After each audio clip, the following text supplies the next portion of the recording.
The first thing I'm gonna do is try to figure out where the fuck I was up to.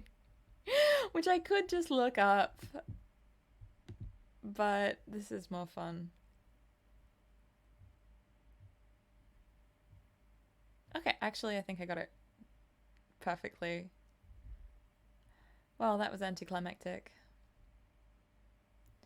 Yes, okay.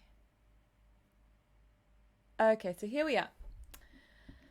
So, welcome back to The Picture of Dorian Gray, which I was meant to finish reading possibly a month ago, and then I got hit by a world of chronic fatigue, and it didn't happen. But we're back, and a little refresher what happened in the last... Oh yeah, we finally got a chapter with Lord Henry. That was good fun. We hadn't seen him in a while. So, Dorian has murdered Basil. Dorian has blackmailed an ex into doing something. What did he blackmail him into? I can't remember. Alan, I entreat you, think of the position I'm in. Just before you came, I almost fainted with terror. You may know terror yourself once someday. No, don't think of that. Alright, so... what did he want Alan to do? You're mad, Dorian. I was waiting for you to call me Dorian. Okay. There's a dead man. Oh, that's right. He wanted him to dispose of the body for him with alchemy. Well, with chemistry. That makes sense.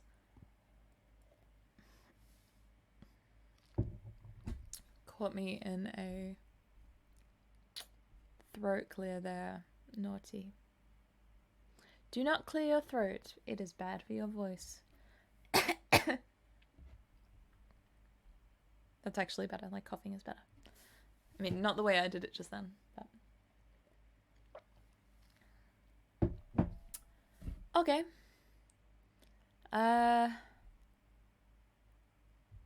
And then what happened? He started. His eyes grew... oh, actually, no. This isn't where we were up to. We were further than that, because he suddenly decided he wanted to go and get opium. And then he went down to the docks, or down to somewhere. Where did he go?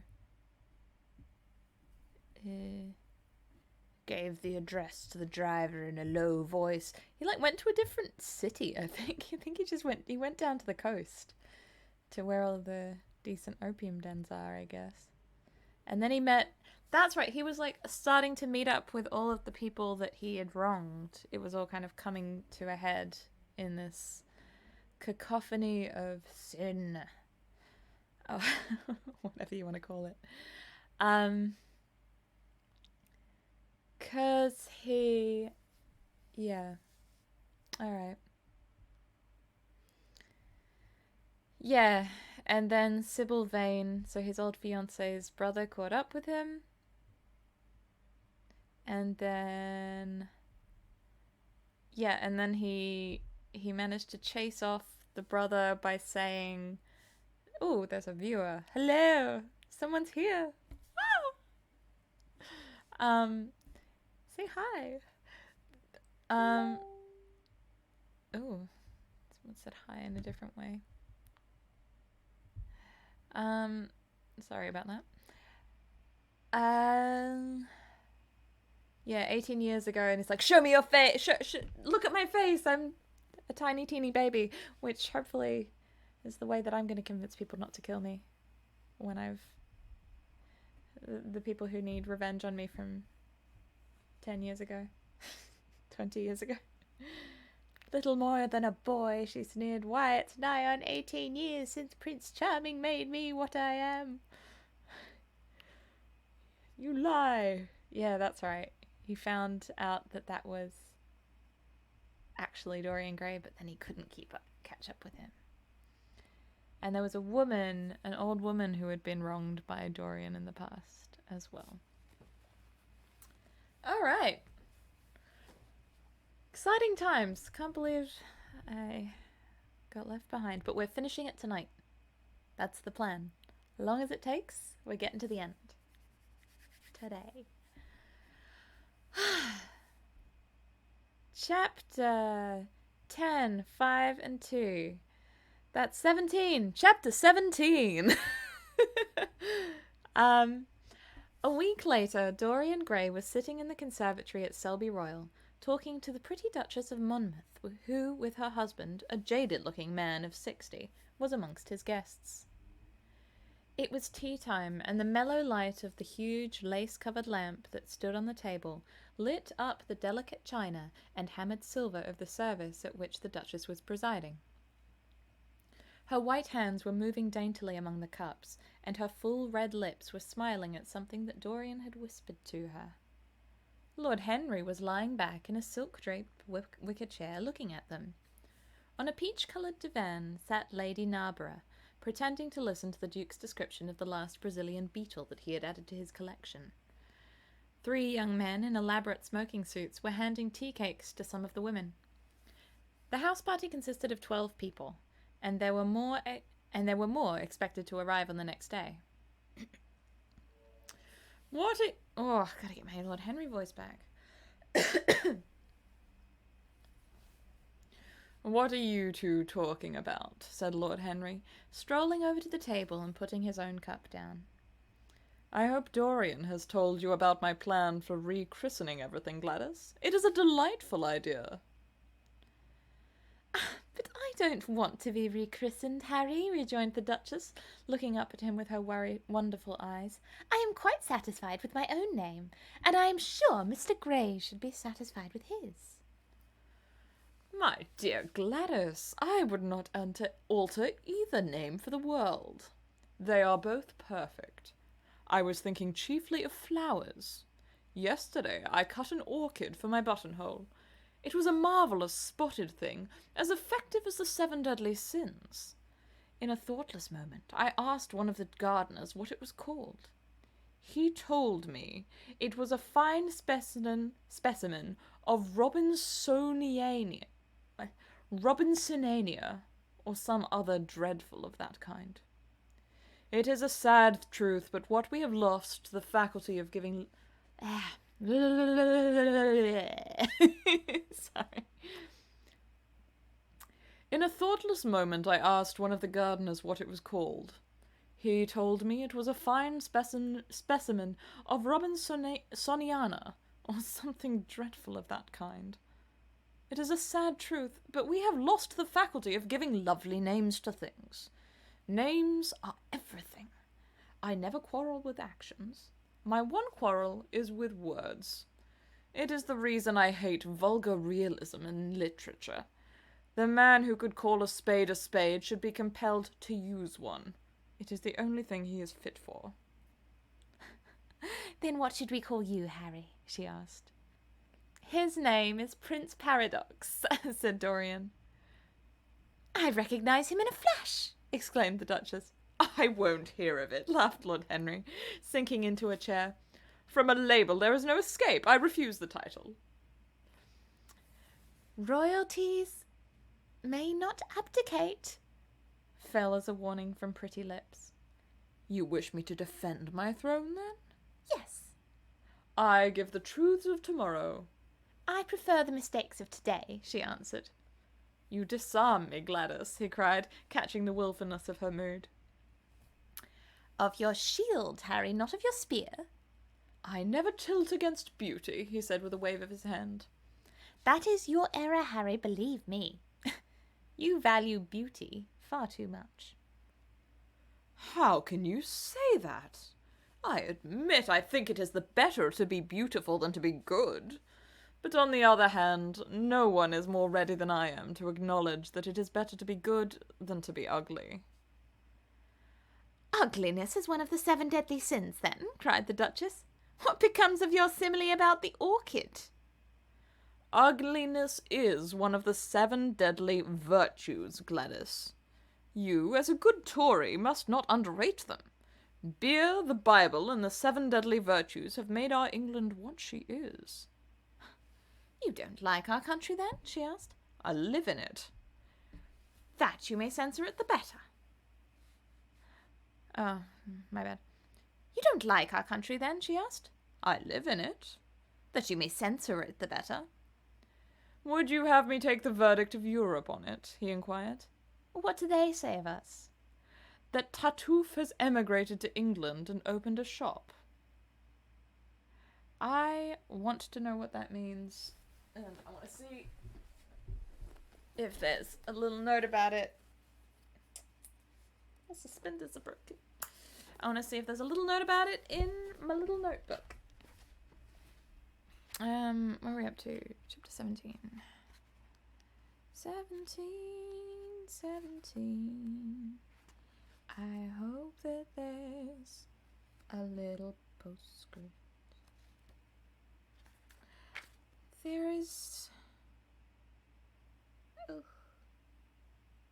Yes.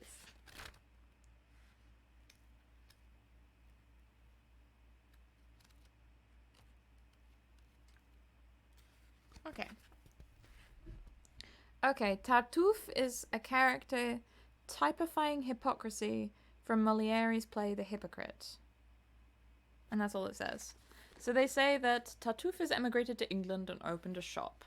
So that everyone in England are hypocrites. Alright, fair enough. Wasn't as interesting as I was hoping.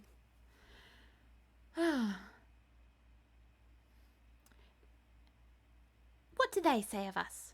That Tartuffe has emigrated to England and opened a shop. Is that yours, Harry? I give it to you. I could not use it. It is too true. You need not be afraid. Our countrymen never recognize a description. They are practical. They are more cunning than practical. When they make up their ledger, they balance stupidity by wealth and vice by hypocrisy. Still, we have done great things. Great things have been thrust on us, Gladys. We have carried their burden? Only as far as the stock exchange. She shook her head. I believe in the race, she cried. It represents the survival of the pushing. It has development. Decay fascinates me more. What of art? It is a malady. Love? An illusion. Religion? The fashionable substitute for belief. You are a skeptic. Never. Oh, skepticism is the beginning of faith. What are you? To define is to limit. Oh, give me a clue. Thread snap. You would lose your way in the labyrinth. You bewilder me. Let us talk of someone else. Our host is a delightful topic. Years ago, he was christened Prince Charming. Ah, don't remind me of that, cried Dorian Gray. Our host is rather horrid this evening, answered the Duchess, colouring. I believe he thinks that Monmouth married me on purely scientific principles, as the best specimen he could find of a modern butterfly. Well, I hope he won't stick pins in you, Duchess. Oops, Well, I hope he won't stick pins in you, Duchess, laughed Dorian. Oh, my maid does that already, Mr. Gray, when she is annoyed with me. And what does she get annoyed with you about, Duchess? For the most trivial things, Mr. Gray, I assure you. Usually because I come in at 9 minutes and tell her that I must be dressed by 8:30. How unreasonable of her. Oh. How unreasonable of her. You should give her warning. I daren't, Mr. Gray. Why, she invents hats for me. You remember the one I wore at Lady Hilston's garden party? You don't, but it is nice of you to pretend that you do. Well, she made it out of nothing. All good hats are made out of nothing. Like all good reputations, Gladys, interrupted Lord Henry. Every effect that one produces gives one an enemy. To be popular, one must be a mediocrity. Not with women, said the Duchess, shaking her head. And women rule the world. I assure you that we can't bear mediocrities. We women, as someone says, love with our ears just as you men love with your eyes, if you ever love at all. It seems to me that we never do anything else, murmured Dorian. Ah, then you never really love Mr. Gray, answered the Duchess with mock sadness. My dear Gladys, cried Lord Henry, how can you say that? Romance lives by repetition, and repetition converts an appetite into an art. Besides, each time that one loves is the only time one has ever loved. Difference of object does not alter singleness of passion. It merely intensifies it. We can have in life but one great experience at best, and the secret of life is to reproduce that experience as often as possible. Even when one has been wounded by it, Harry? Asked the Duchess after a pause. Especially when one has been wounded by it, answered Lord Henry. The Duchess turned and looked at Dorian Gray with a curious expression in her eyes. What do you say to that, Mr. Gray? She inquired. Dorian hesitated a moment. Then he threw his head back and laughed. I always agree with Harry, Duchess. Even when he is wrong? Harry is never wrong, Duchess. And does his philosophy make you happy? I have searched for happiness. Who wants happiness? Oh, I have never searched for happiness. Who wants happiness? I have searched for pleasure. And found it, Mr. Gray? Often. Too often. The Duchess sighed. I am searching for peace, she said. And if I don't go and dress, I shall have none this evening. Let me get you some orchids, Duchess, cried Dorian, starting to his feet and walking down the conservatory. You are flirting disgracefully with him, said Lord Henry to his cousin. You had better take care. He is very fascinating. If he were not, there would be no battle. Greek meets Greek, then? I am on the side of the Trojans. They fought for a woman. They were defeated. There are worse things than capture, she answered. You gallop with a loose rein. Pace gives life, was the riposte.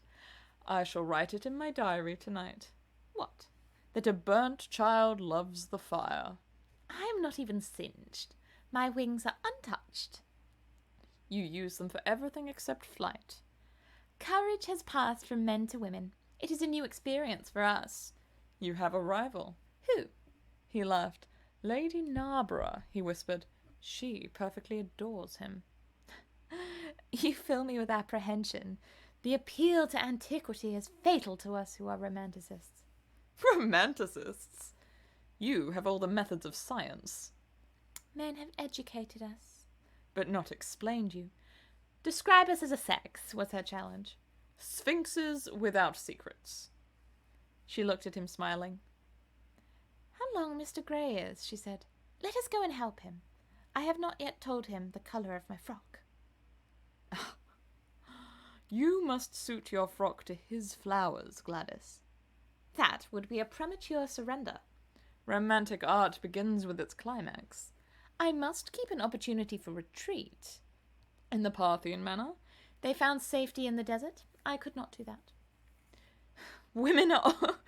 They found safety in a desert. I could not do that. Women are not always allowed a choice, he answered. But hardly had he finished the sentence before from the far end of the conservatory came a stifled groan, followed by the dull sound of a heavy fall. Everybody started up. The Duchess stood motionless in horror, and with fear in his eyes, Lord Henry rushed through the flapping palms to find Dorian Gray lying face downwards on the tiled floor, in a death-like swoon. He was carried at once to the blue drawing-room and laid upon one of the sofas. After a short time he came to himself and looked around with a dazed expression. What has happened? He asked. Oh, I remember. Am I safe here, Harry? He began to tremble. My dear Dorian, answered Lord Henry, you merely fainted, that was all. You must have overtired yourself. You had better not come down to dinner. I will take your place. No, I will come down, he said, struggling to his feet. I would rather come down. I must not be alone. He went to his room and dressed. There was a wild recklessness of gaiety in his manner as he sat at a table, but now and then a thrill of terror ran through him when he remembered that, pressed against the window of the conservatory like a white handkerchief. He had seen the face of James Vane watching him. Ooh! I don't remember that bit. Cool. It's got a murderous stalker. I'm into it. Ooh. Bad at drinking water.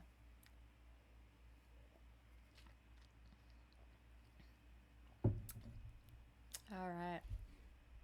Couple minutes. I'm not going to do a full 5 this time. Just small break to get more water and makeup.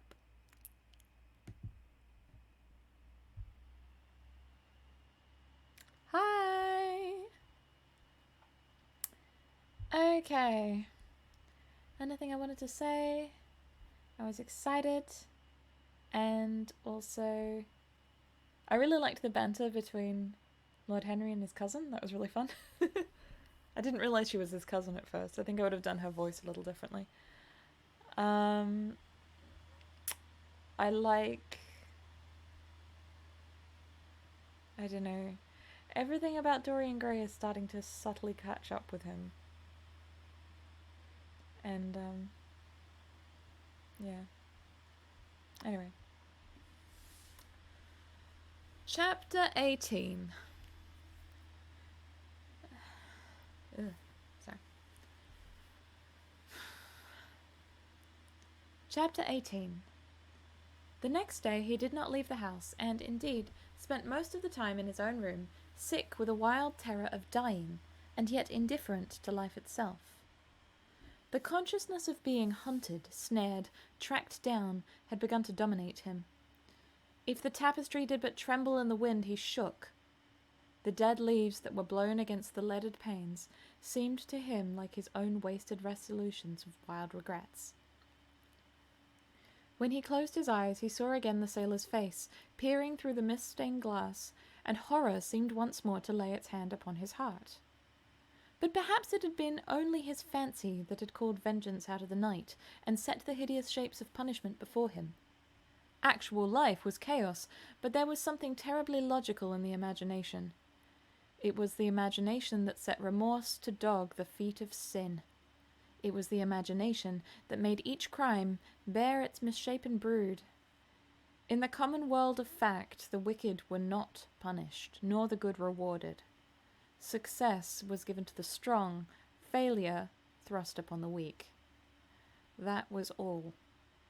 Besides, had any stranger been prowling round the house, he would have been seen by the servants or the keepers. Had any footmarks been found on the flower beds, the gardeners would have reported it. Yes, it had been mere fancy. Sybil Vane's brother had not come back to kill him. He had sailed away in his ship to founder in some winter sea. From him, at any rate, he was safe. Why, the man did not know who he was, could not know who he was. The mask of youth had saved him. And yet, if it had been merely an illusion, how terrible it was to think that conscience could raise such fearful phantoms, and give them visible form, and make them move before one. What sort of life would it be if, day and night, shadows of his crime were to peer at him from silent corners, to mock him from secret places, to whisper in his ear as he sat at the feast, to wake him up with icy fingers as he slept? Oh, with icy fingers as he lay asleep. The thought crept through his brain. He grew pale with terror. As the thought crept through his brain, he became pale with terror, and the air seemed to him to have become suddenly colder. Oh, in what wild hour of madness he had killed his friend! How ghastly the mere memory of the scene! He saw it all again. Each hideous detail came back to him with added horror. Out of the black cave of time, terrible and swathed in scarlet, rose the image of his sin. When Lord Henry came at 6 o'clock, he found him crying as one whose heart will break. It was not till the 3rd day that he ventured to go out. There was something in the clear, pine-scented air of that winter morning that seemed to bring him back, his joyousness and ardour for life. But it was not merely the physical conditions of the environment that had caused the change. His own nature had revolted against the excessive anguish that had sought to maim and mar the perfection of its calm. With subtle and finely wrought temperaments, it is always so. Their strong passions must either bruise or bend. They either slay the man or themselves die. Shallow sorrows and shallow loves live on. The loves and sorrows that are great are destroyed by their own plenitude. Besides, he had convinced himself that he had been the victim of terror-stricken imagination, and looked back now on his fears with something of pity, and not a little of contempt. After breakfast, he walked with the Duchess for an hour in the garden, then drove across the park to join the shooting party. The crisp frost lay like salt upon the grass. The sky was an inverted cup of blue metal. A thin film of ice bordered the flat, reed-grown lake. At the corner of the pinewood, he caught sight of Sir Geoffrey Clorston. Sir Geoffrey Clorston, the Duchess's brother, jerking 2 spent cartridges out of his gun. He jumped from the cart, and having told the groom to take the mare home, made his way towards his guest through the withered bracken and rough undergrowth. "Have you had good sport, Geoffrey?" he asked. "Not very good, Dorian. I think most of the birds have gone to the open." What's that voice? "I think most of the birds have gone to the open. I dare say it will be better after lunch when we go to new ground." Dorian strolled along by his side. The keen aromatic air, the brown and red lights that glimmered in the wood, the hoarse cries of the beaters ringing out from time to time, and the sharp snaps of the guns that followed, fascinated him and filled him with a sense of delightful freedom.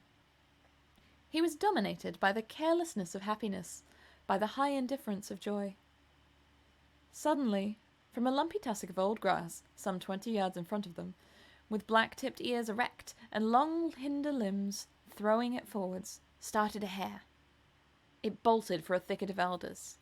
Sir Geoffrey put his gun to his shoulder, but there was something in the animal's grace of movement that strangely charmed Dorian Gray, and he cried at once, "Don't shoot it, Geoffrey. Let it live." "What nonsense, Dorian," laughed his companion, and as the hare bounded into the thicket he fired. There were 2 cries heard. The cry of a hare in pain, which is dreadful. The cry of a man in agony, which is worse. "Good heavens! I have hit a beater!" exclaimed Sir Geoffrey. "What an ass the man was to get in front of the guns! Stop shooting there!" he called out at the top of his voice. "A man is hurt!"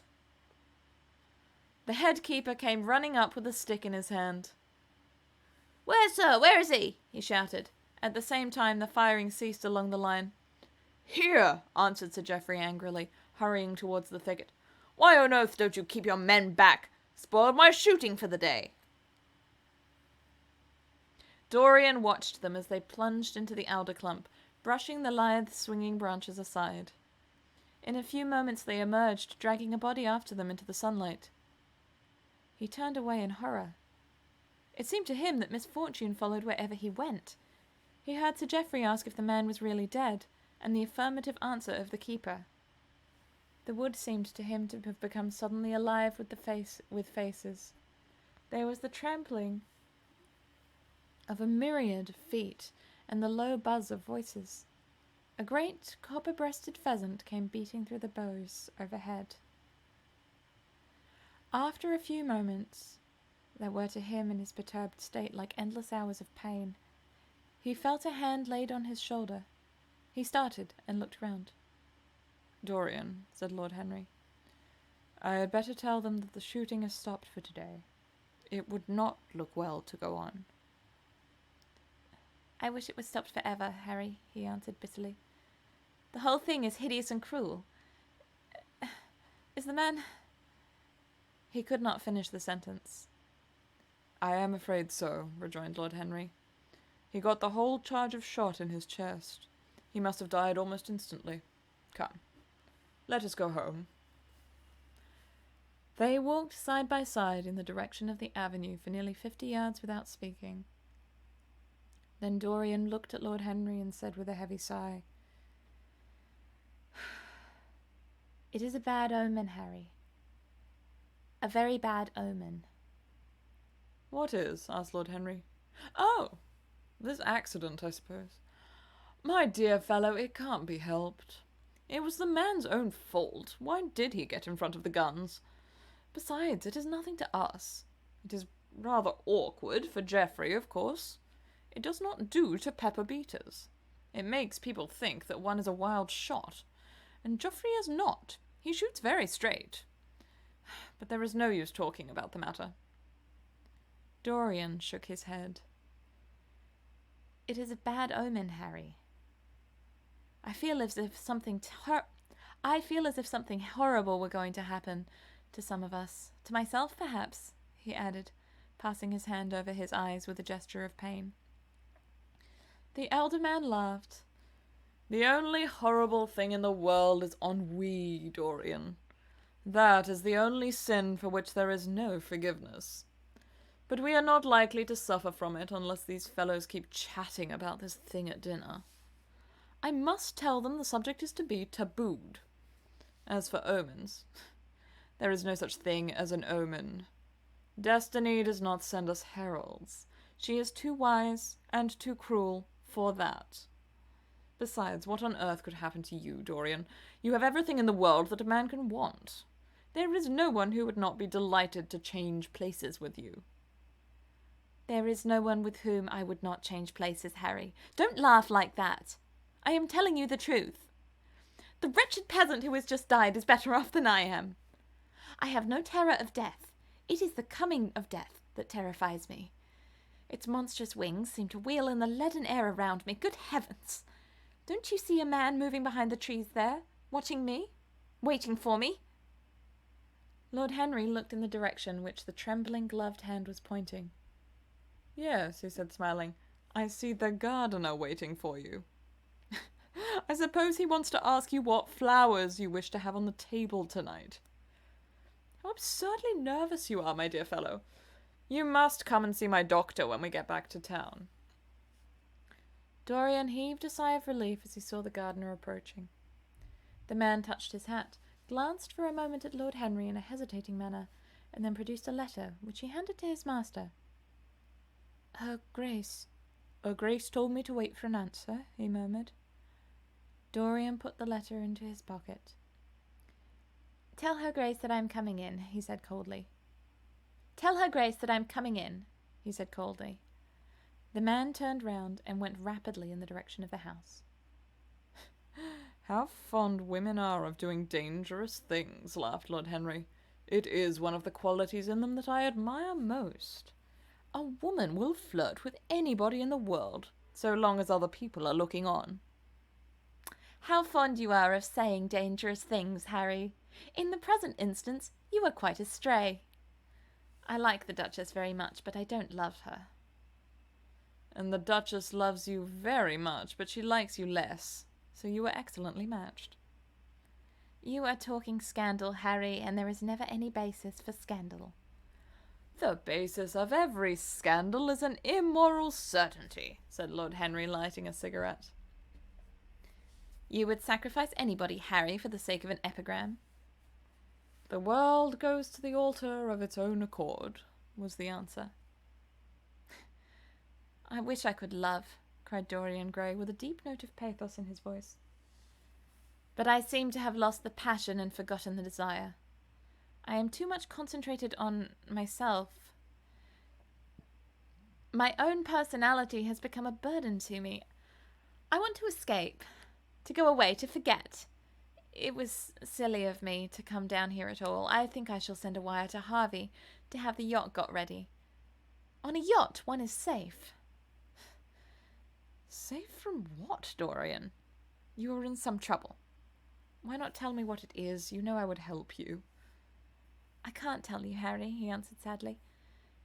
And I dare say it is only a fancy of mine. This unfortunate accident has upset me. I have a horrible presentiment that something of the kind may happen to me. What nonsense. I hope it is, but I can't help feeling it. Here is the Duchess, looking like Artemis in a tailor-made gown. Here is the Duchess, looking like Artemis in a tailor-made gown. You see, we have come back, Duchess. I have heard all about it, Mr. Gray, she answered. Poor Geoffrey is terribly upset. And it seems that you asked him not to shoot the hare. How curious. Yes, it was very curious. I don't know what made me say it. Some whim, I suppose. It looked the loveliest of live little things. But I am sorry they told you about the man. It is a hideous subject. It is an annoying subject, broke in Lord Henry. It has no psychological value at all. Now, if Geoffrey had done the thing on purpose, how interesting he would be. I should like to know someone who had committed a real murder. How horrid of you, Harry, cried the Duchess. Isn't it, Mr. Gray? Harry, Mr. Gray is ill again. He's going to faint. Dorian drew himself up with an effort and smiled. It is nothing, Duchess, he murmured. My nerves are dreadfully out of order. That is all. I'm afraid I walked too far this morning. I didn't hear what Harry said. Was it very bad? You must tell me some other time. I think I must go lie down. You will excuse me, won't you? They had reached the great flight of steps that led from the conservatory onto the terrace. As the glass door closed behind Dorian, Lord Henry turned and looked at the Duchess with his slumberous eyes. "Are you very much in love with him?" he asked. She did not answer for some time, but stood gazing at the landscape. I wish I knew, she said at last. He shook his head. Knowledge would be fatal. It is the uncertainty that charms one. A mist makes things wonderful. One may lose one's way. All ways end at the same point, my dear Gladys. And what is that? Disillusion. It was my debut in life, she sighed. It came to you crowned. I am tired of strawberry leaves. They become you. Only in public. You would miss them, said Lord Henry. I will not part with a petal. Monmouth has ears. Old age is dull of hearing. Has he never been jealous? I wish he had been. He glanced about as if in search of something. What are you looking for? She inquired. The button from your foil, he answered. You have dropped it. She laughed. I still have the mask. It makes your eyes lovelier, was his reply. She laughed again. Her teeth showed like white seeds in a scarlet fruit. Upstairs in his own room, Dorian Gray was lying on a sofa, with terror in every tingling fibre of his body. Life had suddenly become too hideous a burden for him to bear. The dreadful death of the unlucky beater, shot in the thicket like a wild animal, had seemed to him to prefigure death for himself also. He had nearly swooned at what Lord Henry had said in the chance mood of cynical jesting. At 5 o'clock he rang his bell for his servant, and gave him orders to pack his things for the night express to town, and to have the brougham at the door by 8:30. He was determined not to sleep another night at Shelby Royal. It was an ill-omened place. Death walked there in the sunlight. The grass of the forest had been spotted with blood. Then he wrote a note to Lord Henry, telling him that he was going to town to consult his doctor, and asked him to entertain his guests in his absence. As he was putting it into the envelope, a knock came from the door, and his valet informed him that the head keeper wished to see him. He frowned and bit his lip. "Send him in," he muttered, after some moments' hesitation. As soon as the man entered, Dorian pulled his checkbook out of the drawer and spread it out before him. "I suppose you have come about the unfortunate accident of this morning, Thornton," he said, taking up a pen. "Yes, sir," answered the gamekeeper. "Was the poor fellow married? Had he any people dependent on him?" asked Dorian, looking bored. "If so, I should not like them to be left in want, and will send them any sum of money you may think necessary." "We don't know who he is, sir. That is what I took the liberty of coming to you about." "Don't know who he is?" said Dorian listlessly. "What do you mean? Wasn't he one of your men?" "No, sir. Never saw him before. Seems like a sailor, sir. The pen dropped from Dorian Gray's hand, and he felt as if his heart had suddenly stopped beating. A sailor, he cried out. Did you say a sailor? Yes, sir. He looked as if he had been a sort of sailor, tattooed on both arms and that kind of thing. Was there anything found on him? Said Dorian, leaning forward, looking at the man with startled eyes. Anything that would tell his name? Some money, sir, not much, and a 6-shooter. There was no name of any kind. A decent-looking man, sir, but rough-like. A sort of sailor, we think. Dorian started to his feet. A terrible hope fluttered past him. He clutched at it madly. Where is the body? He exclaimed. Quick, I must see it at once. It is in an empty stable in the home farm, sir. Also, I can't do accents, and I don't even know what accent I'm attempting. Not posh. That's the only thing I know. The folk don't like to have that sort of thing in their houses. They say a corpse brings bad luck. The home farm. Go there at once and meet me. Tell one of the grooms to bring my horse round. No, never mind. I'll go to the stables myself. It will save time. In less than a quarter of an hour, Dorian Gray was galloping down the long avenue as hard as he could go. The trees seemed to sweep past him in spectral procession, and the wild shadows to fling themselves across his path.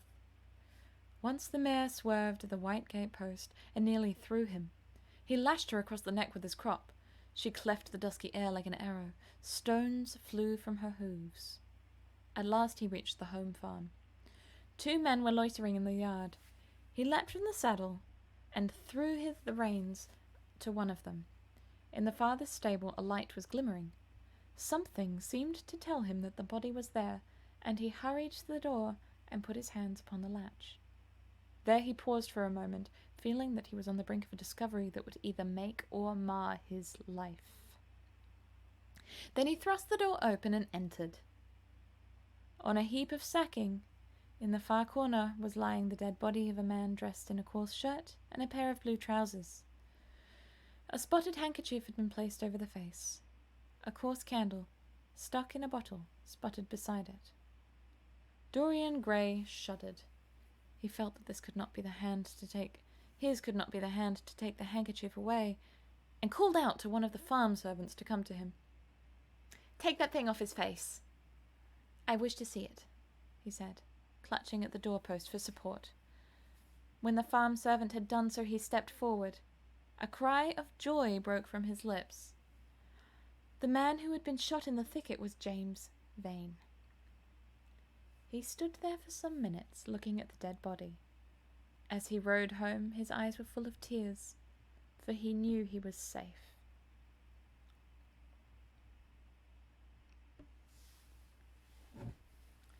All right. God, a lot happened in that chapter. Oh, love the banter between Henry and his cousin. That's really funny. They're great. They're great together. Lord Henry joking that he wished he knew a murderer was fabulous. I loved that bit. There are a few bits where it's just like, holy fuck. Yeah, oh my god, like, just the reaction to the idea of having shot a servant being, ugh. Why did he run in front of the guns? Ugh. He has spoiled my day. Ugh. It's going to make him look like a bad shot. Ugh. It's boring. It's tedious. It reflects poorly on him. It's slightly awkward for him. Better write a check out. Oh, God. Oh, it's good. That's some good depiction of class dynamic there. Love it. Alright. I'm taking a break.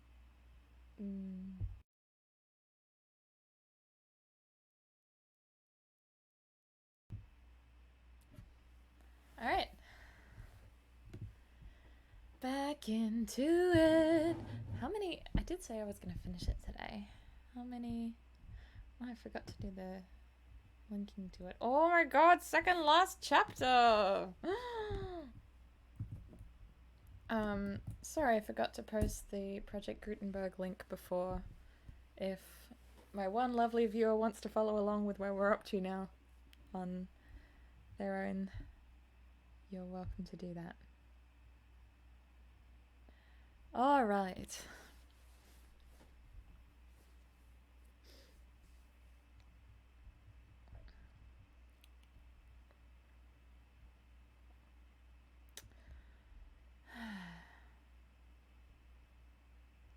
As he rode home, his eyes were full of tears, for he knew he was safe. Chapter 9. Teen. Chapter 19. There is no use you telling me that you're going to be good, cried Lord Henry, dipping his white fingers into a red copper bowl filled with rose water. You are quite perfect. Pray don't change. Dorian Gray shook his head. No, Harry. I have done too many dreadful things in my life. I am not going to do any more. I began my good actions yesterday. Where were you yesterday? In the country, Harry. I was staying at a little inn by myself. Oh, this is not Dorian Gray's voice. That's the Duchess's voice. All right.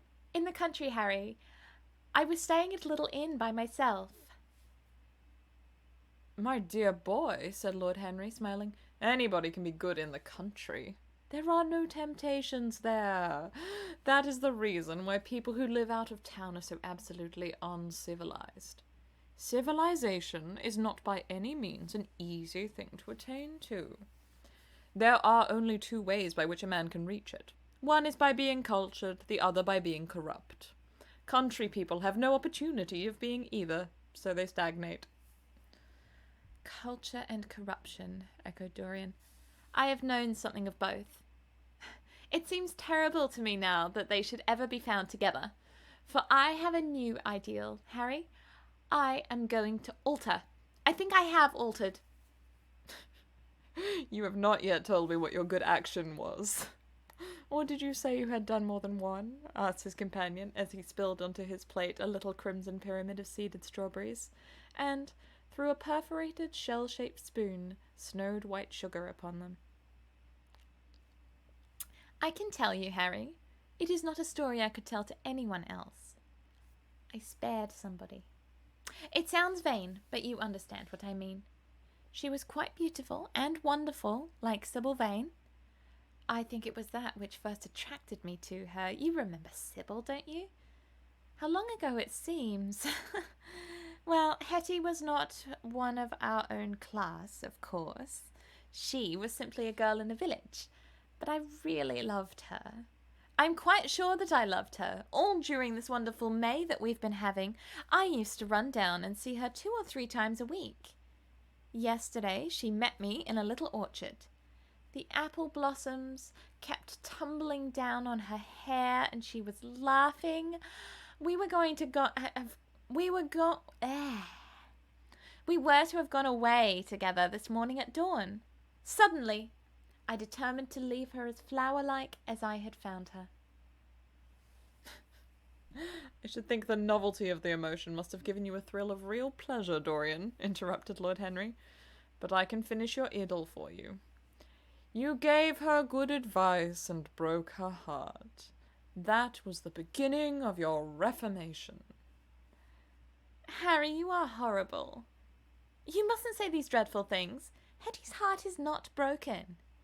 Of course she cried and all that, but there is no disgrace upon her. She can live, like Perdita, in her garden of mint and marigold. And weep over a faithless Florizel, said Lord Henry, laughing, as he leaned back in his chair. My dear Dorian, you have the most curiously boyish moods. Do you think this girl will ever be really content now with anyone of her own rank? I suppose she will be married some day to a rough carter or a grinning ploughman. Well, the fact of having met you and loved you will teach her to despise her husband, and she will be wretched. From a moral point of view, I cannot say that I think much of your great renunciation. Even as a beginning, it is poor. Besides, how do you know that Hetty isn't floating at present moment in some starlit mill pond, with lovely water lilies round her like Ophelia? I can't bear this, Harry. You mock at everything and then suggest the most serious tragedies. I'm sorry I told you now. I don't care what you say to me. I know I was acting in the right. Poor Hetty. As I rode past the farm this morning, I saw her white face at the window like a spray of jasmine. Don't let us talk about it any more. And don't try to persuade me that the first good action I have done for years, the first little bit of self-sacrifice I have ever known, is really a sort of sin. I want to be better. I am going to be better. Tell me something about yourself. What is going on in town? I have not been to the club for days. The people are still discussing poor Basil's disappearance. I should have thought they had gotten tired of that by this time, said Dorian, pouring himself out some wine and frowning slightly. My dear boy, they have only been talking about it for 6 weeks, and the British public are not really equal to the mental strain of having more than one topic every 3 months.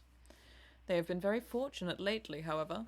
They have had my own divorce case and Alan Campbell's suicide. Now they have got the mysterious disappearance of an artist. Scotland Yard still insists... Hang on, Alan Campbell, I think, is the man who Dorian blackmailed. I just want to quickly check that.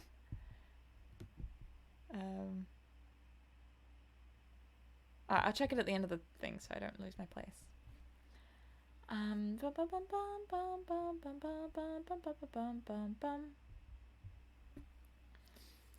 My dear boy, they have only been talking about it for 6 weeks, and the British public are really not equal to this mental strain of having more than one topic every 3 months. They have been very fortunate lately, however. They have had my own divorce case and Alan Campbell's suicide, and now they have got the mysterious disappearance of an artist. Scotland Yard still insists that the man in the grey ulster who left for Paris by the midnight train on the 9th of November was poor Basil, and the French police declare that Basil never arrived in Paris at all. I suppose in about a fortnight we shall be told that he has been seen in San Francisco. It is an odd thing, but everyone who disappears is said to be seen in San Francisco. It must be a delightful city, and possess all the attractions of the next world. What do you think happened to Basil? Asked Dorian, holding up his burgundy against the light, and wondering how it was that he could discuss the matter so calmly. I have not the slightest idea. If Basil chooses to hide himself, it is no business of mine. If he is dead, I don't want to think about him. Death is the only thing that ever terrifies me. I hate it. Why? Said the younger man wearily. Because, said Lord Henry, passing beneath his nostrils the gilt trellis of an open vinaigrette box. One can survive everything nowadays except that. Death and vulgarity are the only two facts of the 19th century that one cannot explain away. Let us have our coffee in the music room, Dorian. Let us have our coffee in the music room, Dorian. You must play Chopin for me. The man with whom my wife ran away played Chopin exquisitely. Poor Victoria, I was very fond of her. The house is rather lonely without her. But of course married life is merely a habit, a bad habit. But then one regrets the loss of even one's worst habits. Perhaps one regrets them the most. They are such an essential part of one's personality. Dorian said nothing, but rose from the table, and passing into the next room sat down at the piano and let his fingers stray across the white and black ivory of the keys. After the coffee had been brought in, he stopped, and looking over at Lord Henry, said, Harry, did it ever occur to you that Basil was murdered? Lord Henry yawned. Basil was very popular and always wore a Waterbury watch. Why should he have been murdered? He was not clever enough to have enemies. Of course he had a wonderful genius for painting, But a man can paint like Velasquez and still be as dull as possible. Basil was rather dull. He only interested me once, and that was when he told me years ago that he had a wild adoration for you, and that you were the dominant motive of his art. I was very fond of Basil, said Dorian, with a note of sadness in his voice. But don't people say that he was murdered? Some of the papers do. It does not seem to me to be at all probable. I know there are dreadful places in Paris, but Basil was not the sort of man to have gone to them. He had no curiosity. It was his chief defect. What would you say, Harry, if I told you that I had murdered Basil? Said the young man. He watched him intently after he had spoken. I would say, my dear fellow, that you are posing for a character that doesn't suit you. All crime is vulgar, just as all vulgarity is crime. It is not in you, Dorian, to commit a murder. I am sorry if I hurt your vanity by saying so, but I assure you it is true. Crime belongs exclusively to the lower orders. I don't blame them in the smallest degree. I should fancy that crime was to them what art is to us, simply a method of procuring extraordinary sensations. A method of procuring sensations. Do you think, then, that a man who has once committed a murder could possibly do the same crime again? Don't tell me that. Anything becomes a pleasure if one does it too often, cried Lord Henry, laughing. That is one of the most important secrets of life. I should fancy, however, that murder is always a mistake. One should never do anything that one cannot talk about after dinner. But let us pass away from poor Basil. I could believe that he had come to such a really romantic end as you suggest. I wish I could believe that he had come to such a really romantic end as you suggest, but I can't. I dare say he fell into the Seine off an omnibus, and that the conductor hushed up the scandal. Yes, I should fancy that was his end. I see him lying now, on his back, under those dull green waters, with the heavy barges floating over him and the long weeds catching in his hair. Do you know, I don't think he would have done much more good work. During the last 10 years, his paintings had gone off very much. Dorian heaved a sigh, and Lord Henry strolled across the room and began to stroke the head of a curious Java parrot, a large, grey-plumed bird with pink crest and tail that was balancing itself upon a bamboo perch. As his pointed fingers touched it, it dropped the white scurf of crinkled lids over black. Glass-like eyes began to sway backwards and forwards. Yes, he continued, turning round and taking his handkerchief out of his pocket. His paintings had quite gone off. It seemed to me to have lost something. It had lost an ideal. When you and he had ceased to be great friends, he ceased to be a great artist. What was it separated you? I suppose he bored you. If so, he never forgave you. It's a habit bores have. By the way, what has become of that wonderful portrait he did of you? I don't think I have ever seen it since he finished it. I remember you telling me years ago that you had it sent down to Selby, and that it had got mislaid or stolen on the way. You never got it back? Oh, what a pity. It was really a masterpiece. I remember I wanted to buy it. I wish I had now. It belonged to Basil's best period. Since then, his work was that curious mixture of bad paintings and good intentions that always entitles a man to be called a representative British artist. Did you advertise for it? You should. I forget, said Dorian. I suppose I did, but I never really liked it. I'm sorry I sat for it. The memory of the thing is hateful to me. Why do you talk of it? It used to remind me of those curious lines in some play. Hamlet, I think. How do they run? Like the painting of a sorrow, a face without a heart. Yes, That is what it was like.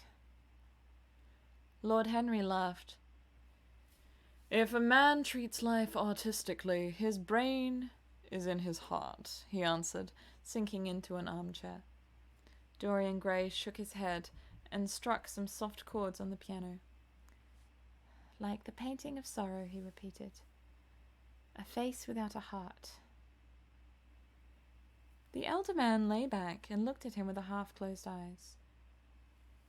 By the way, Dorian, he said after a pause, what does it profit a man if he gain the whole world and lose? How does the quotation run? His own soul? The music jarred, and Dorian started and stared at his friend. Why do you ask me that, Harry? My dear fellow, said Lord Henry, elevating his eyebrows in surprise. I asked you because I thought you might be able to give me an answer. That is all. I was going through the park last Sunday, and close by the Marble Arch there stood a little crowd of shabby-looking people listening to some vulgar street preacher. As I passed by, I heard the man yelling out that question to his audience. It struck me as being rather dramatic. London is very rich in curious effects of that kind. A wet Sunday, an uncouth Christian in a mackintosh, a ring of sickly white faces under a broken roof of dripping umbrellas, and a wonderful phrase flung into the air by shrill, hysterical lips.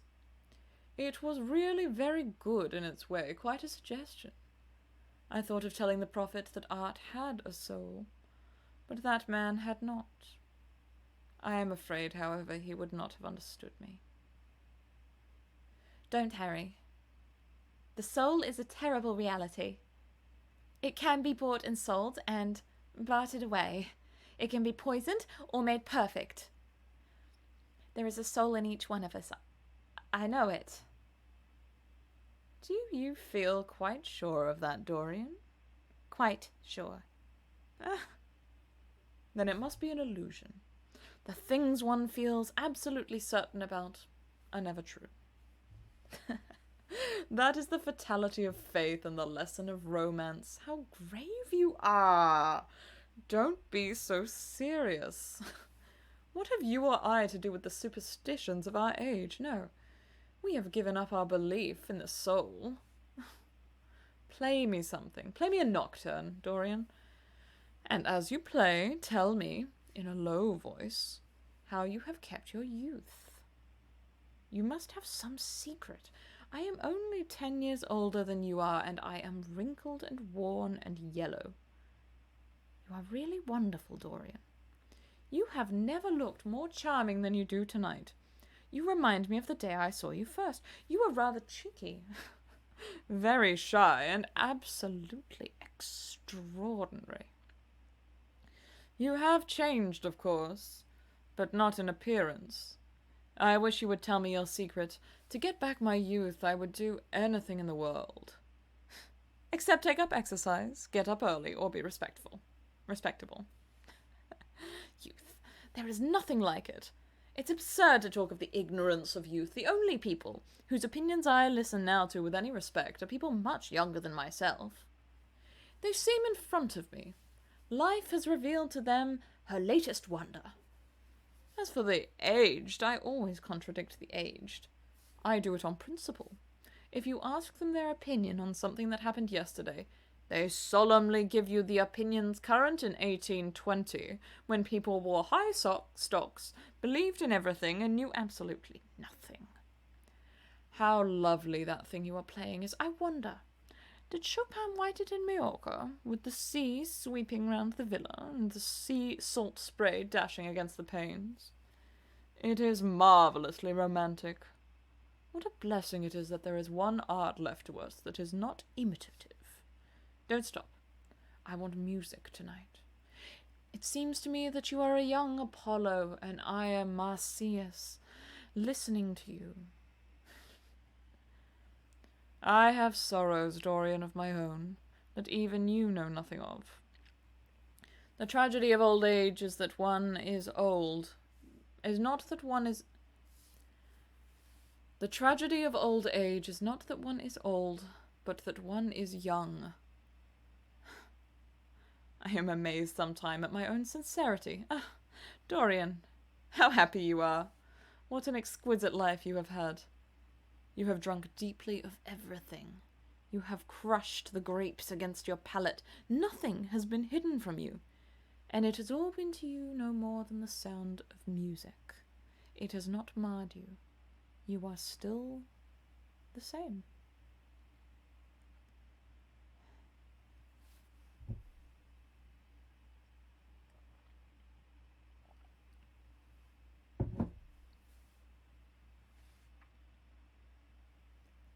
I am not the same, Harry. Yes, you are the same. I wonder what the rest of your life will be. Don't spoil it by renunciations. At present you are a perfect type. Don't make yourself incomplete. You are quite flawless now. You need not shake your head. You know you are. Besides, Dorian, don't deceive yourself. Life is not governed by will or intention. Life is a question of nerves and fibers and slowly built up cells in which thought hides itself and passion has its dreams. You may fancy yourself safe and think yourself strong, but a chance tone of color in a room or a morning sky, a particular perfume that you once loved and that brings subtle memories with it, a line from a forgotten poem that you had come across again, a cadence from a piece of music that you had ceased to play. I tell you, Dorian, that it is on things like these that our lives depend. Browning writes about that somewhere, but our own senses will imagine them for us. There are moments when the odor of Lilas Blanc passes suddenly across me, and I have to live the strangest month of my life over again. I wish I could change places with you, Dorian. The world has cried out against us both, but it has almost worshipped you. It always will worship you. You are the type of what the age is searching for, and what it is afraid it has found. I am so glad that you have never done anything, never carved a statue or painted a picture, or produced anything outside of yourself. Life has been your art. You have set yourself to music. Your days are your sonnets. Dorian rose up from the piano and passed his hand through his hair. Yes, life has been exquisite, he murmured. But I am not going to have the same life, Harry, and you must not say these extravagant things to me. You don't know everything about me. I think that if you did, even you would turn from me. You laugh. You laugh. Don't laugh. Why have you stopped playing, Dorian? Go back and give me the nocturne again. Look at that great honey-coloured moon that hangs in the dusky air. She is waiting for you to charm her, and if you play, she will come closer to the earth. You won't? Let us go to the club, then. It has been a charming evening, and we must end it charmingly. There is someone at White's who wants immensely to know you. Young Lord Poole's Bournemouth's eldest son. He has already copied your neckties and has begged me to introduce him to you. He is quite delightful. Rather reminds me of you. I hope not, said Dorian, with a sad look in his eyes. But I'm tired tonight, Harry. I shan't go to the club. It is nearly 11, and I want to go to bed early. Do stay. You have never played so well as tonight. There was something in your touch that was wonderful. It had more expression than I have ever heard from it before. It is because I am going to be good, he answered, smiling. I am a little changed already. You cannot change to me, Dorian, said Lord Henry. You and I will always be friends. Yet you poisoned me with a book once. I should not forgive that. Harry, promise me that you will never lend that book to anyone. It does harm. My dear boy, you are really beginning to moralize. You will soon be going about like the converted and the revivalist, warning people against all the sins of which you have grown tired. You are much too delightful to do that. Besides, it is no use. You and I are what we are, and will be what we will be. As for being poisoned by a book, there is no such thing as that. Art has no influence upon action. It annihilates the desire to act. It is superbly sterile. The books that the world calls immoral are books that show the world its own shame. That is all. But we won't discuss literature. Come round tomorrow. I am going to ride at 11. We might go together, and I will take you to lunch afterward with Lady Branksome. She is a charming woman and wants to consult you about some tapestries she is thinking of buying. Mind you come. Or shall we lunch with our little Duchess? She says she never sees you now. Perhaps you are tired of Gladys? I thought you never would be. Her clever tongue gets on one's nerves. Well, in any case, be here at 11. Must I really come, Harry? Certainly.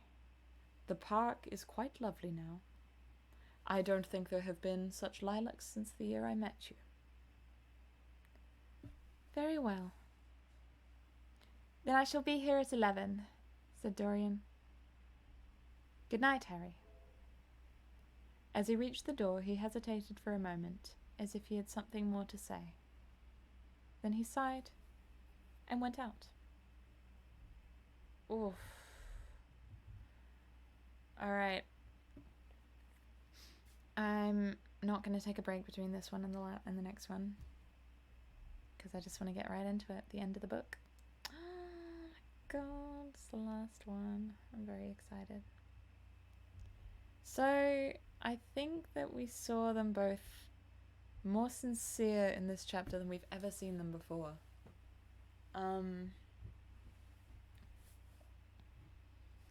The bit where Lord Henry leans back and asks Dorian Gray directly what it's like to trade your soul for everything in the world, and to live without your soul, but with everything.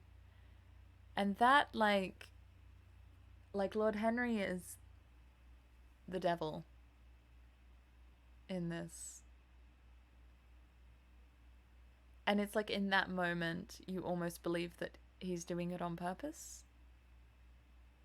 By which I mean that he's aware of absolutely everything and has done everything to Dorian on purpose with all of his temptations. Which to an extent he has. I mean, you know, he wanted to corrupt him a bit. But not in any kind of supernatural way, like, he's just a guy. But in that moment, like, it really is like, he's like, and when he says, you and I will always be friends, it's very much the devil telling Dorian Gray, you and I will always be friends. I just really liked that bit. That was really good. I also thought it's interesting how Lord Henry talks about the corruption via a book. Like, I think that's very much a dig at the original reception of Dorian Gray, and like fits in with Oscar Wilde's introduction about it.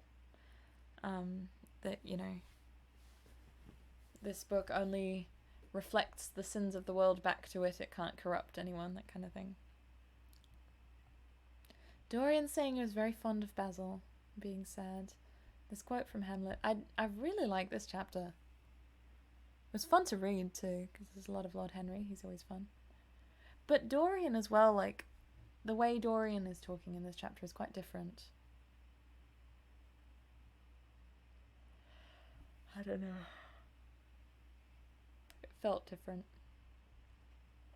Him being like, I'm not the same. So that's actually something interesting, like, because I get mistaken for between 8 to 10 years younger than I actually am on a regular basis. And I get a lot of people telling me, oh, so lucky. Which, sure, on the one hand. But on the other hand, it does mean that, like, there are times I'll be talking to someone and I'll be extremely aware of the fact that they don't have a real grasp of the depth of my experience. And although in this specific case it's Dorian kind of being like, you don't know about all the secret murders I've done, to simplify it, it is still that similar thing of, like, the world looks at him and sees the beautiful and untarnished youth, even his friend Harry, who knows him about as well as anyone ever has.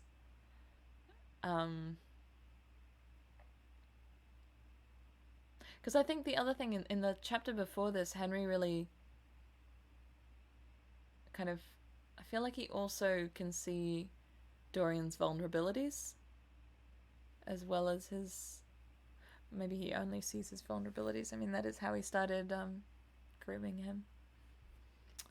But yeah, what was I saying? Yeah, just that kind of, like, Dorian becoming weary of the fact that his experience does not show on the outside and that he cannot be correctly measured by his experience is something that kind of rings true to me, interestingly. Yeah. So that's cool. I really like this chapter. What was I going to look up? Oh yeah, the suicide. Alan Campbell. Alright, so let's go back and I think it was to here. Went in a handsome. No. It's after.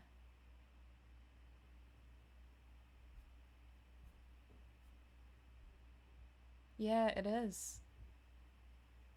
The suicide of Alan Campbell, and Alan Campbell was indeed the man that Dorian blackmailed, possibly subtextually by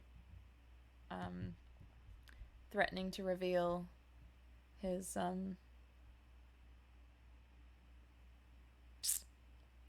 homosexuality. Like, it could have been anything, but that was fairly implied, I think. And he's now committed suicide, and it's hot goss, which again is just more instance of Dorian Gray being the result of being the cause of suffering.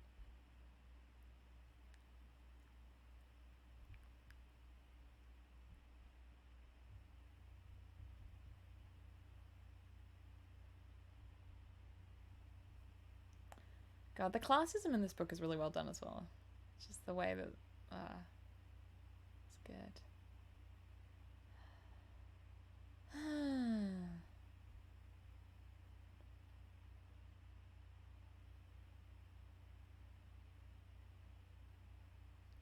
Lord Henry just kind of treating it like any old day.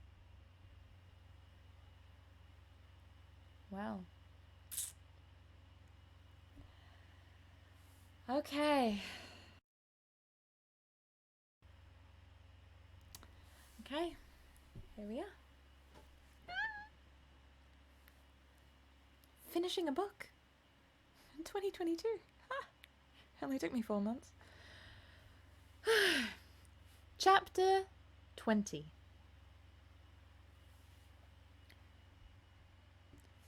It was a lovely night, so warm that he threw his coat over his arm and did not even put his silk scarf around his throat. As he strolled home, smoking his cigarette, 2 young men in evening dress passed him. He heard one of them whisper to the other, "That is Dorian Gray." He remembered how pleased he used to be when he was pointed out or stared at or talked about. He was tired of hearing his own name now. Half the charm of the little village where he had been so often lately was that nobody knew who he was. He had often told the girl whom he had lured to love him that he was poor, and she had believed him. He had told her once that he was wicked, and she had laughed at him, and answered that wicked people were always very old and very ugly. What a laugh she had, just like a thrush singing. And how pretty she had been in her cotton dresses and her large hats. She knew nothing, but she had everything that he had lost. When he reached home, he found his servant waiting up for him. He sent him to bed and threw himself down on the sofa in the library and began to think over some of the things that Lord Henry had said to him. Was it really true that one could never change? He felt a wild longing for the unstained purity of his boyhood, his rose-white boyhood, as Lord Henry had...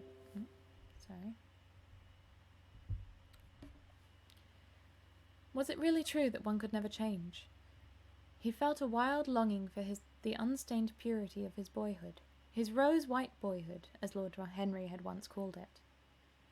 He knew that he had tarnished himself, filled his mind with corruption and given horror to his fancy, that he had been an evil influence to others, and had experienced a terrible joy in being so. And that of the lives that had crossed his own, it had been the fairest and the most full of promise that he had brought to shame. But was it all irretrievable? Was there no hope for him? Ah, in what a monstrous moment of pride and passion he had prayed that the portrait should bear the burden of his days, and he keep the unsullied splendour of eternal youth. All his failure had been due to that.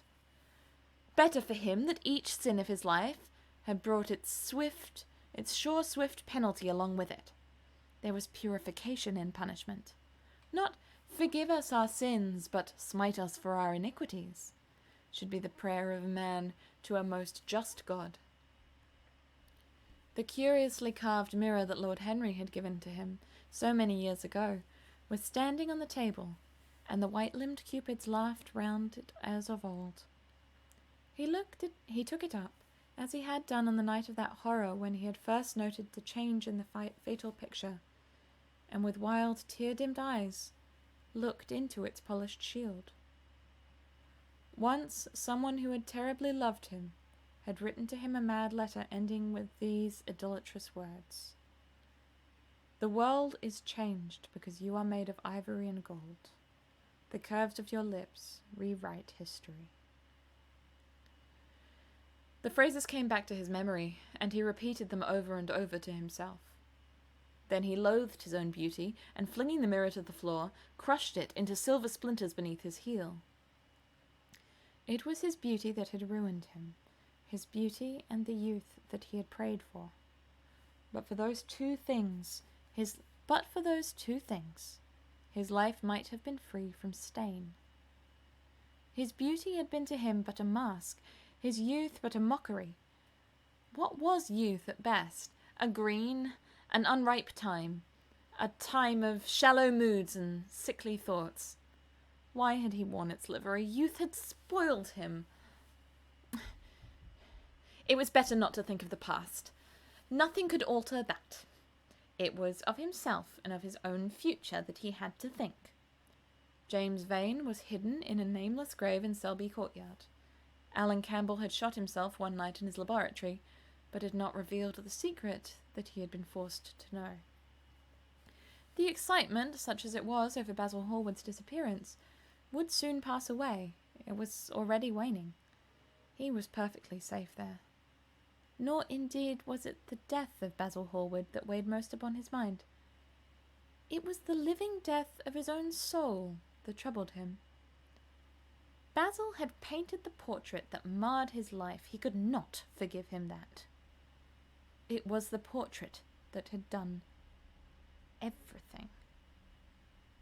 Basil had said things to him that were unbearable, and that he had yet borne with patience. The murder had been simply the madness of a moment. As for Alan Campbell, his suicide had been his own act. He had chosen to do it. It was nothing to him. A new life. That was what he wanted. That was what he was waiting for. Surely he had begun it already. He had spared one innocent thing, at any rate. He would never again tempt innocence. He would be good. As he thought of Hetty Merton, he began to wonder if the portrait in the locked room had changed. Surely it was not still so horrible as it had been. Perhaps, if his life became pure, he would be able to expel every sign of evil passion from the face. Perhaps the signs of evil had already gone away. He would go and look. God, like the amount of self-deception and like the way that he's, just the self-centeredness of it is beautifully done.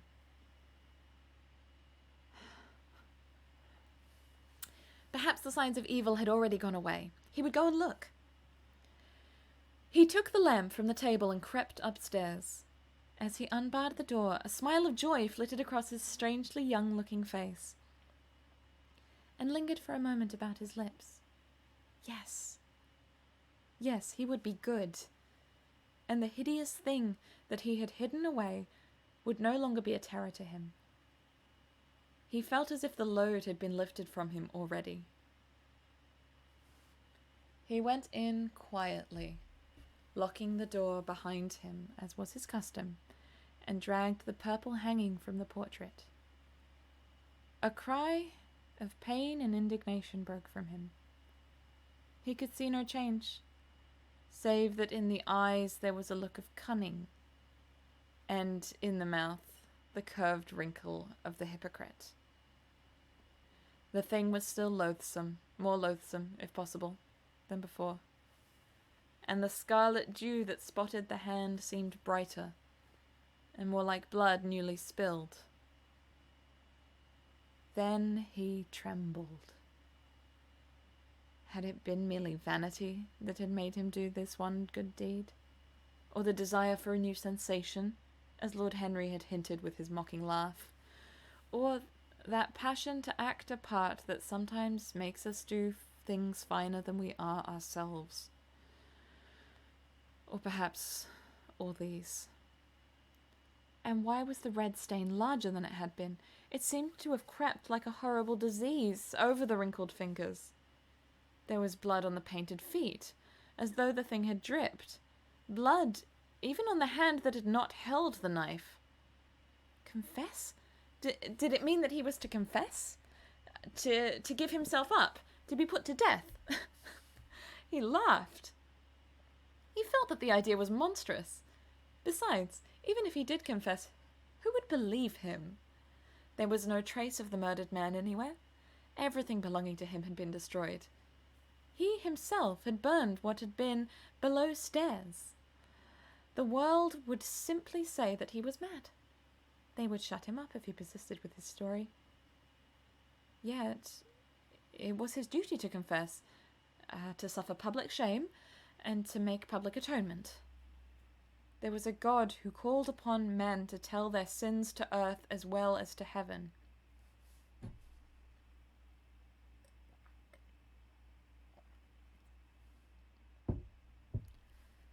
Nothing that he could do would cleanse him till he had told his own sin.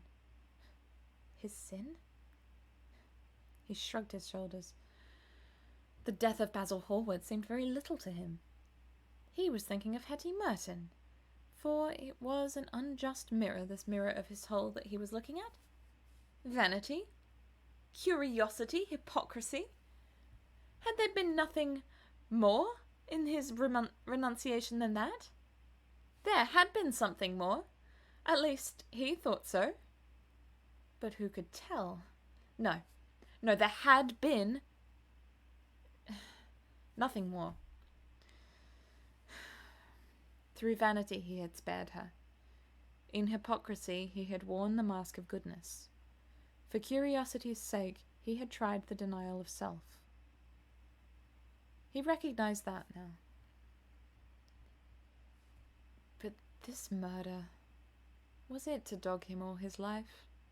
Was he always to be burdened by his past? Was he really to confess? Never. There was only one bit of evidence left against him. The picture itself. That was evidence. He would destroy it. Why had he kept it so long? Once it had given him pleasure to watch it changing and growing old. Of late he had felt no such pleasure. It had kept him awake at night. When he had been away, he had been filled with the terror lest other eyes should look upon it. It had brought melancholy across his passions. Its mere memory had marred many moments of joy. It had been like conscience to him. Yes, it had been conscience. He would destroy it. He looked round and saw the knife that had stabbed Basil Hallward. He had cleaned it many times, till there was no stain left upon it. It was bright and glistened. As it had killed the painter, so it would kill the painter's work. And all that meant. It would kill the past, and when that was dead, he would be free.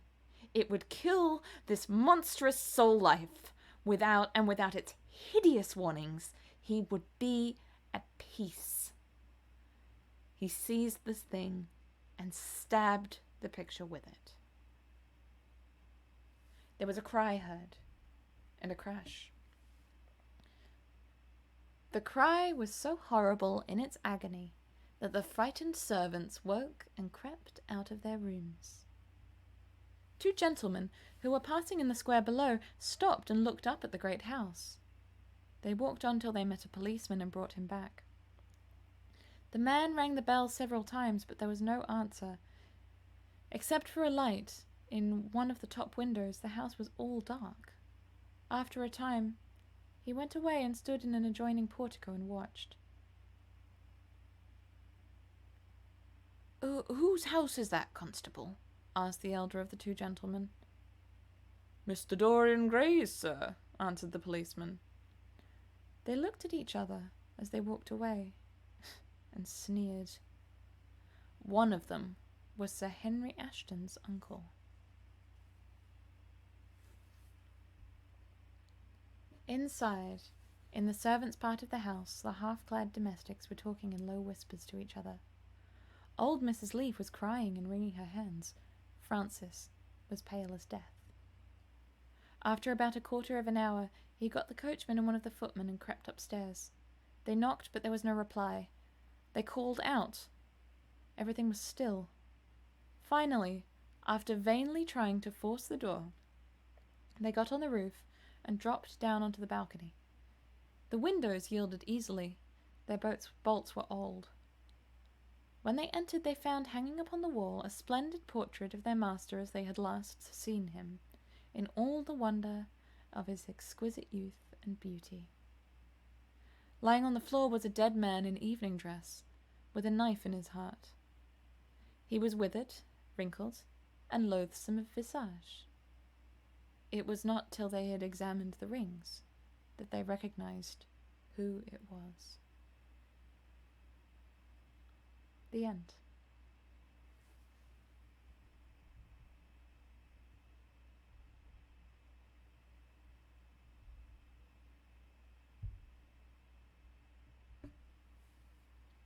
That was the end.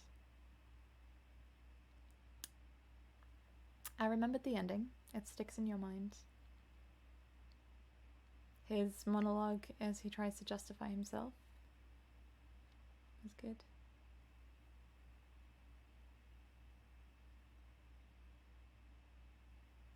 I like the ending. Fuck Dorian. What a twat.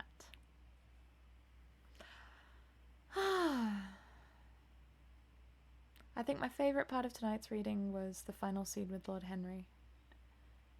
That whole interchange, that whole exchange, and then the bit where he says goodbye to Dorian as well. I liked that moment and how it was played. Like, very well written. Casual but final. And I love the end lines as well. They're very good. Well, thank you to my one viewer who has joined me. I appreciate you being here, even if you've been the strong, silent type. Thank you to everyone who's been following along, whether it was for the first few weeks only or for the whole time. If it was for the first few weeks only, you probably won't see this. But thanks anyway. It's been lovely. And thank you everyone for your patience with me not doing this final reading for quite a while. I'm hoping to do more books in future, but I'm not sure when that will be. I'll put up a little announcement, I guess. Schedule something in. Alright. Bye.